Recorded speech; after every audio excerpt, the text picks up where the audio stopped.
Muy buenos días, comunidad. Este 20 de agosto del año 2024 y bajo la gracia de nuestro Creador, quiero compartir con ustedes una reciente decisión de la Honorable Corte Suprema de Justicia, Sala de Casación Penal, radicado 63.248, decisión del 31 de julio de 2024, ponencia del Honorable Magistrado Gerson Chaverra Castro. Afortunada frente a una discusión recurrente, una discusión que en muchas oportunidades se nos plantea en la página. ¿Es posible la estafa en los negocios? Cuando la conducta de la víctima se puede calificar como negligente, como omisiva, como poco prudente, es decir, cuando se plantea que la víctima ha asumido el propio riesgo. Y vamos con la providencia a concluir que sí, que en la medida en que se cumplan todos los presupuestos del artículo 246 del Código Penal, siendo que por medio de artificios o engaños se induzca a una persona el error y que ese error genera su desmedro patrimonial, esos son los supuestos normativos y en consecuencia ante ellos debe condenarse independientemente del propio riesgo que asuma la víctima. Retomo unos apartes de la decisión de primera instancia para que miremos la entidad de la discusión y luego el razonamiento de la Corte Suprema de Justicia. Dice la providencia de primera instancia: luego de precisar los supuestos fácticos de la norma que describe el delito de estafa, centra el adcuo su examen inicialmente en torno al uso de los medios que conducen a la obtención del ilícito provecho,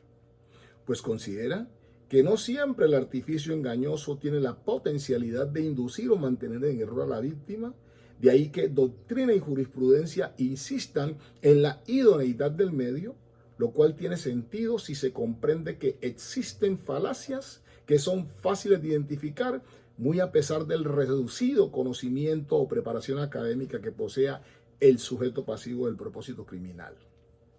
Bajo esta hermenéutica, la estafa se excluye, dice la providencia de primera instancia, si la víctima ha obrado de manera lerda, negligente o ingenua, de modo que la torpedad del engaño se devuelve contra quien ha caído en él. Luego, con tal perspectiva entonces, si la persona pasible del engaño, la víctima, obra de modo ingenuo, torpe o negligente, no habrá lugar a afirmar la existencia de estafa porque una actuación prudente le hubiera bastado para salirse del error. Momento a que quienes estamos en este mundo de la academia, del ejercicio del derecho penal, nos preguntamos si ese presupuesto está en la descripción típica del artículo 246. Es que recuerdo que el artículo 10 del Código Penal, que es la ley 599 de 2000, hablando de la tipicidad y tipicidad estricta, dice que la ley penal definirá de manera inequívoca, expresa y clara las características básicas estructurales del tipo penal. Por lo que estos aditamentos extraños pues no son del tipo penal y en consecuencia no deberían servir para hacer la valoración. Pero sigue esa providencia y ubicándose en una discusión que también era de antaño, la estafa en los negocios, y dice: en el caso de las relaciones comerciales, resulta imperativo establecer si en realidad la mentira resulta o no idónea para inducir o mantener en error a la víctima. Pues de no ser así, el riesgo que se haya creado por la actividad de ésta debe serle trasladado. Las acciones a propio riesgo que se despliegan en la celebración de contratos civiles o comerciales excluyen la imputación del tipo objetivo de estafa, pues se entiende que la víctima ha contribuido con la realización del riesgo y siempre que la gente no tenga frente a la víctima una posición de garante, será ésta quien deba asumir las consecuencias de su contribución. Y remata así. En resumen, dice el adcuo,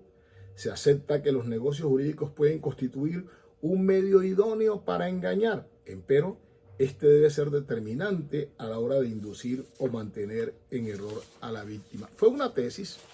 que en su momento tuvo fuerza aún en la jurisprudencia de la Corte Suprema de Justicia, pero que hace rato ha venido siendo precisada y recogida por la propia Sala de Casación Penal, como ahora se hace, insisto, en el radicado 63.248 del 31 de julio de 2024, con ponencia del honorable magistrado Gerson Chaverra Castro.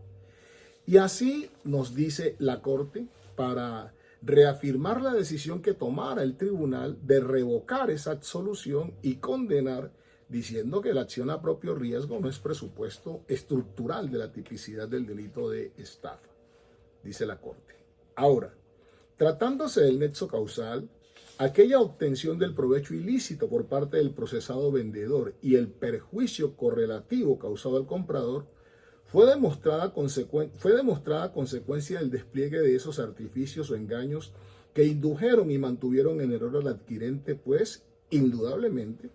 este compró el establecimiento de comercio bajo el errado convencimiento de que las observaciones formuladas por las autoridades de salud del distrito habían sido superadas y que prueba de eso eran los documentos que así lo acreditaban.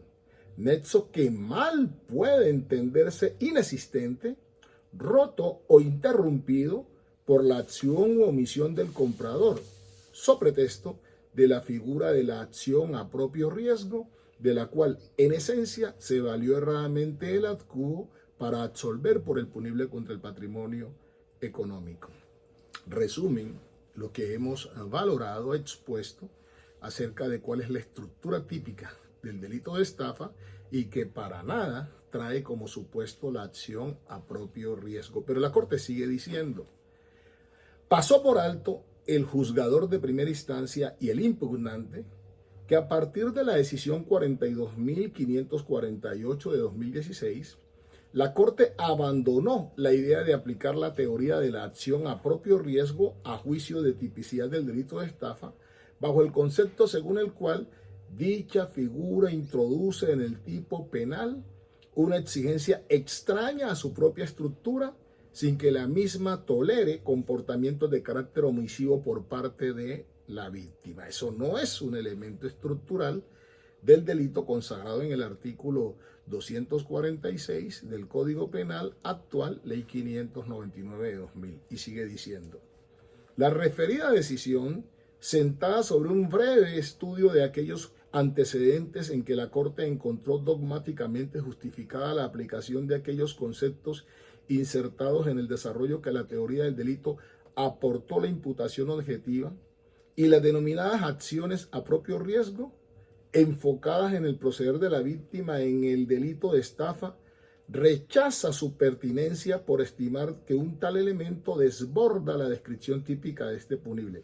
La Corte ahí cita radicados como el 16.636 y el 17.196 de 2003, el 28.693 de 2008 y el 36.824 de 2012 para concluir. Desde entonces, se trata ciertamente de doctrina jurisprudencial reiterada por la Sala que rechaza la posibilidad de imponer cargas a la víctima que el tipo penal no prevé. Así que son dos nuestras conclusiones. Sigue vigente la tesis que sostiene que la estafa en los negocios es perfectamente posible, que no son admisibles los engaños, y en segundo lugar que la acción a propio riesgo, que la omisión, que la incuria, que una especie de letargo de la víctima no son elementos estructurales como para descartar la existencia del delito de estafa. Dios con nosotros, amén y amén.